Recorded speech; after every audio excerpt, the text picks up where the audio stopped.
Olá pessoal, mais uma vez nós estamos aqui hoje na Cachoeira da Alegria, aqui no bairro do Chá. Dessa vez nós estamos aqui, ó, no ano de 94 foi feita uma passarela aqui, e dessa vez, 30 anos depois, nós fizemos uma reforma aqui, uma nova passarela da Cachoeira da Alegria aqui.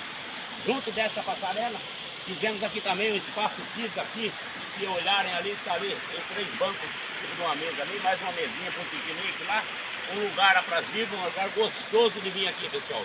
Dessa vez estamos eu e meu amigo Paulinho aqui, inaugurando uma obra essa que nós faz e nós mesmos inaugura. Até porque a visita que nós recebemos aqui de alguns é muito pouca, quase nada. Mas estamos eu, Paulinho, e a Mãe Natureza aqui, que é a nossa plateia, essa é a nossa amiga, essa está com nós todo dia aqui.